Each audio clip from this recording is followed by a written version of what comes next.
Hello दोस्तों, मैं अनुज आपका लाइट एजुकेशन पर स्वागत करता हूं। और आज हम देखते हैं जैवमंडल क्या होता है, बायोम क्या होता है, बायोम कितने प्रकार के होते हैं और जैवमंडल कितने समुदायों को मिलकर बनता है कि जैवमंडल है क्या। चलिए स्टार्ट करते हैं वीडियो को। देखिए जैवमंडल पहले हम देख लेंगे किन किन चीजों को मिलाकर जैवमंडल बनता है। देखिए सबसे पहले अणु होता है। अणु, देखिए पहले वो सबसे स्टार्टिंग में होता है अणु। अणु, ठीक है जी। और अणु के बाद जब छोटे छोटे अणु मान के लिए H2 और ये डीएनए से बनता है अणु, उसके बाद बनती है कोशिका। कोशिका, उसके बाद बनती है कोशिका समूह। कोशिका का समूह बनता है, ठीक है जी। और कोशिका समूह बनने के बाद बनता है जीव, ठीक है जी। जब जीव बनने के बाद यदि जीव की कंडीशन एक ही जाति का है तो फिर बन जाती है जनसंख्या। अभी मैं समझाऊंगा जनसंख्या क्या होता है, समुदाय क्या होता है। और जनसंख्या के बाद आता है समुदाय। समुदाय, समुदाय के बाद बनता है आपका पारिस्थितिकी तंत्र, ठीक है जी। और पारिस्थितिकी तंत्र के बाद बनता है आपका जैवमंडल, जिसकी हम बात कर रहे हैं, जैवमंडल, ठीक है जी। पारिस्थितिकी तंत्र के बाद क्या बनता है, जैवमंडल बनता है, ठीक है जी। अब देखिए, आप इतनी कड़ी को बनाने के बाद जैवमंडल बनता है अंततः। अब इसमें दो चीज आपको समझने वाली चीजें हैं। ये तो आपको पता है शरीर की छोटी इकाई कोशिका होती है। ये देखिए मैं कॉन्सेप्ट बता रहा हूं आपको। पहले अणु होता है, उसके बाद कोशिका बनती है, कोशिका का समूह बनता है, उसके बाद जीव आता है। यानी जीव, कोई भी जीव बन जाए, मान के लिए बकरी बन गई। और यदि बकरी जो होती है, बकरी ने अपनी जैसी जीव बना दी, यानी बकरी जब बच्चे देगी तो बकरी का ही देगी, है ना। तो यदि एक ही कैटेगरी के एक ही जाति की चीजें हैं सारी, तो उसको कहते हैं जनसंख्या, ठीक है। जैसे मान के चलिए गाय है, गाय, तो अब मान के लिए एक गाय और 100 गाय, 100 गाय अगर एक जगह पर या एक स्थान पर है तो वो हो जाती है जनसंख्या। एक ही सेम कंडीशन, सेम कैटेगरी में यदि अगर कोई चीज वस्तु या सॉरी प्राणी इकट्ठा है या कोई जीव एक जगह स्थान पर है तो वो क्या है, जनसंख्या कहलाती है।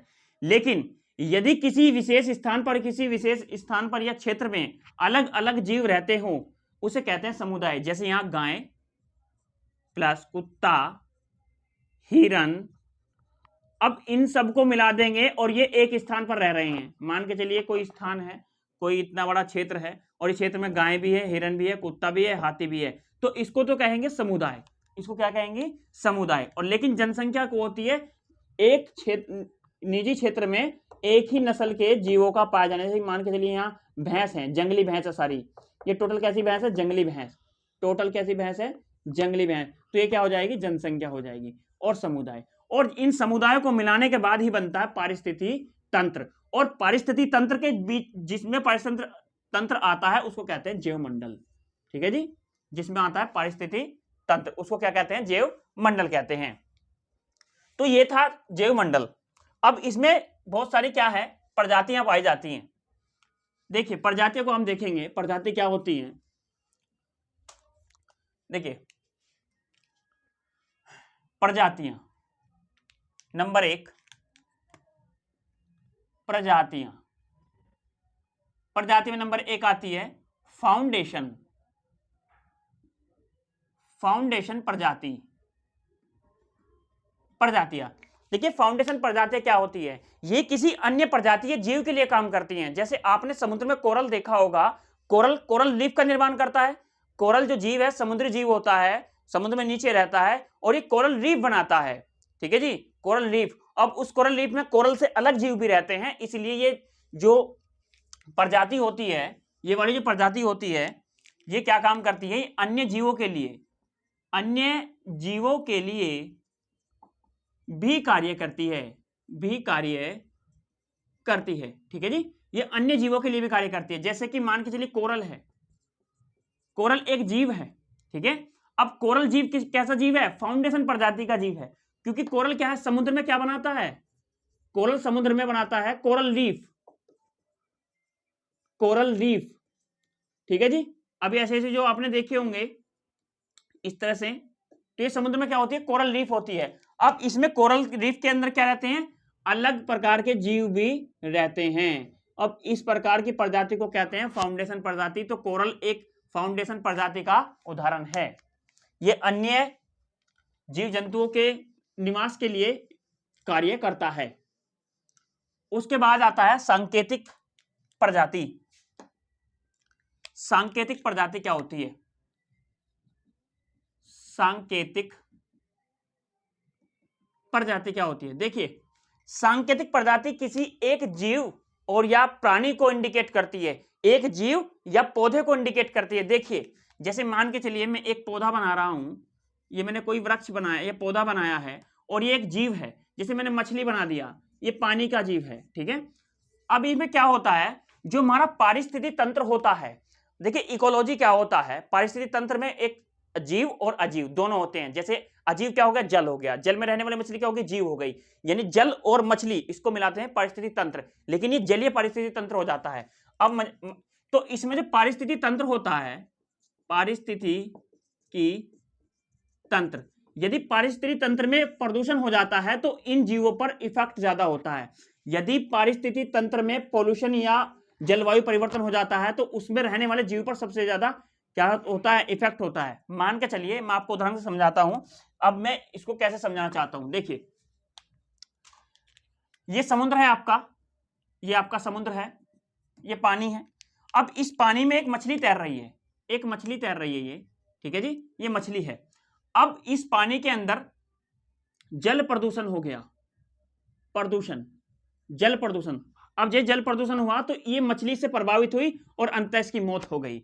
यानी मैंने पहले ही बताया था, इसमें मैं एक जीव या मछली हो या कुछ भी हो, पानी में रहने वाला एक जीव और एक पौधा लूंगा। यदि जल प्रदूषण हो रहा है तो मछली पर इफेक्ट पड़ेगा, यदि वायु प्रदूषण हो रहा है तो फिर पौधों पर इफेक्ट पड़ता है, ठीक है, पौधों पर।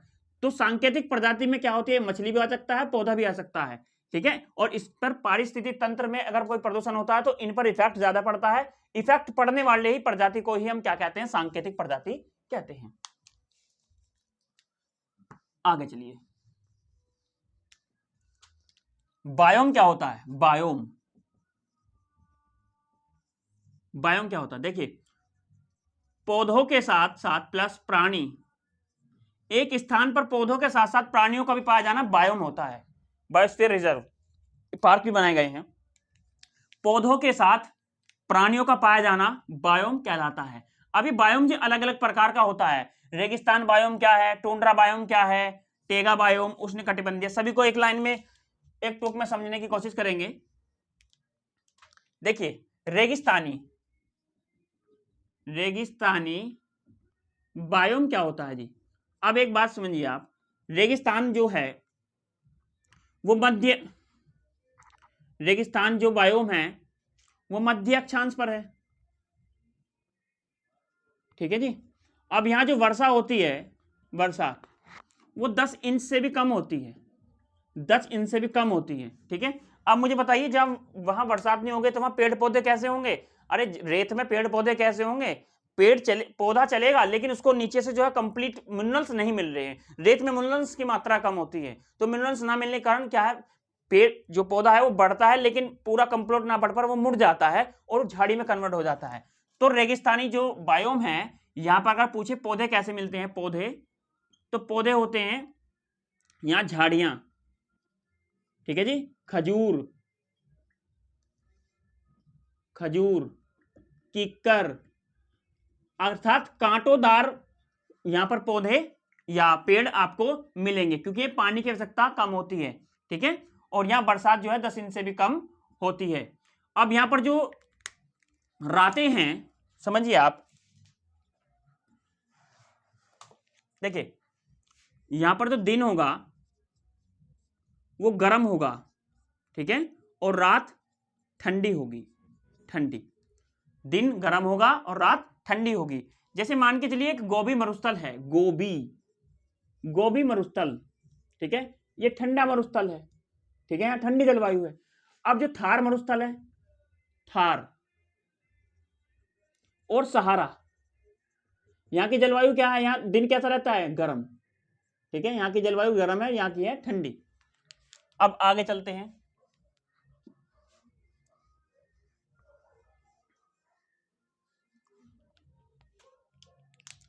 देखिए टुंड्रा, टुंड्रा क्या है जी, ये उच्च अक्षांश पर मिलेगा आपको, उच्च अक्षांश। यहां पर जो वर्षा होती है, वर्षा एक वर्ष में वर्षा कितनी होती है जी, यहाँ 25 सेंटीमीटर, 25 सेंटीमीटर होती है। और यहां अगर मैं बात करूं यहाँ पादप कैसे पाए जाते हैं, पादप तो यहाँ जंगली फूल पाया जाता है, जंगली फूल, ठीक है, और अन्य घास पाई जाती हैं, ठीक है, और ईटीसी एक्सेट्रा और काफी चीजें पाई जाती हैं। तो यहाँ जंगली फूल फेमस है, ये टुंड्रा में मिलेगा आपको। और यहाँ एक वर्ष में 25 सेंटीमीटर बरसात होती है, उच्च अक्षांश पर ये है, ठीक है जी। और यहाँ अगर जीव की बात करें तो जीव, तो यहाँ उभयचर नहीं मिलेंगे आपको, उभयचर नहीं मिलेंगे, ठीक है, ना सरीसृप मिलेंगे, सरीसृप भी नहीं मिलेंगे। यहाँ आपको जो देखने को मिलेगा टुंड्रा में, यहाँ आपको मिलेगा ध्रुवीय भालू, या बर्फीले जो क्षेत्र में रहते हैं भालू मिलेगा, भालू आपको देखने को मिल सकता है यहाँ, ठीक है जी। और यहाँ जो रातें होती हैं वे ठंडी होती हैं बहुत, रातें कैसी होती हैं यहाँ, ठंडी होती हैं, रातें कैसी होती हैं, ठंडी होती हैं। आगे बढ़िए,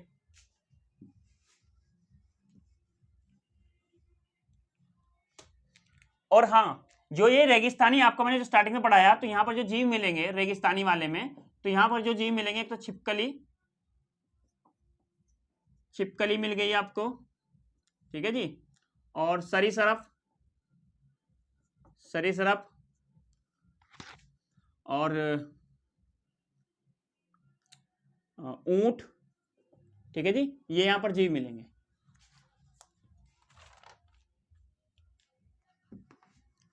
आगे बढ़िए, टेगा, टेगा देखिए, टेगा बायोम क्या है, देखिए टेगा बायोम में क्या है, यहां बरसात जो होती है, वर्षा 50 सेंटीमीटर होती है, 50 सेंटीमीटर, ठीक है। और यहाँ जो पादप मिलते हैं, पादप अधिक संख्या मिलेंगे, और सदाबहार वन मिलेंगे, सदाबहार वन आपको यहाँ क्या मिलेंगे, सदाबहार वन मिलेंगे, बरसात अच्छी होती है, और यहाँ 50 सेंटीमीटर बरसात होती है, और यहाँ सदाबहार वन मिलते हैं, ठीक है जी। और यहाँ रातें बहुत ठंडी होती है, बहुत ठंडा इलाका हो जाता है ये, ठीक है, रातें ठंडी होती है यहाँ रातें। और यहाँ ध्रुवीय भालू मिलता है, ध्रुवीय भालू, ठीक है। और यहाँ पौधों में एक पौधा मिलता है आर्किडिज, आर्किडिज का पौधा मिलता है, ठीक है जी। और सदाबहार वन मिलते हैं, रातें ठंडी होती हैं, बरसात 50 सेंटीमीटर होती है। यह tundra biome, sorry Tega biome. अब देखिए उष्ण कटिबंधीय बायोम, लास्ट का रह गया है उष्ण कटिबंधीय बायोम। देखिए ये उष्ण कटिबंधीय बायोम क्या है, ये विषुवत रेखा पर है, विषुवत रेखा पर, कहां मिलेगा आपको जी, विषुवत रेखा पर मिलेगा। अब जब विषुवत रेखा पर मिलेगा तो जहां बरसात होती है, यहाँ वर्षा एक वर्ष में 1 ईयर में 200 सेंटीमीटर होगी, 200 सेंटीमीटर होगी यहां बरसात, ठीक है जी। और यहां वर्ष भर गर्मी रहती है, वर्ष भर गर्मी रहती है, जिस कारण यहां जैव विविधता अधिक होती है, जैव विविधता अधिक पाई जाती है, अधिक पाई जाती है। अब बताइए जहां भाई साहब बरसात, यहाँ बादल ही बरस रहे हैं, पानी बरस रहा है, पानी बरस रहा है, तो वहां पेड़ पौधे तो अधिक ही होंगे ना भाई, पानी बरसेगा तो नमी होगी, नमी होगी तो पेड़ पौधे अधिक होंगे, ठीक है। तो यहाँ वर्ष भर क्या रहती है, गर्मी रहती है, जैव विविधता यहाँ अधिक पाई जाती है। और यहाँ जो जीव पाए जाते हैं, जीव देखिए यहाँ जो जीव पाए जाते हैं, जीवों में हाथी, शेर, भालू, हिरन, ईटीसी, ये यहां सब क्या पाए जाते हैं, जीव पाए जाते हैं, ठीक है। तो ये विषुवत रेखा के आसपास मिलेगा आपको, एक वर्ष में 200 सेंटीमीटर से अधिक यहाँ बरसात होती है, यहाँ वर्ष भर गर्मी रहती है, ठीक है। और यहाँ जैव विविधता सबसे अधिक पाई जाती है। तो दोस्तों ये था जैव मंडल और बायोम, एक ही क्लास में हमने इसको कवर कर लिया है। यदि वीडियो आपको अच्छी लगी तो वीडियो को लाइक, सब्सक्राइब एंड कमेंट करके जरूर बताएं।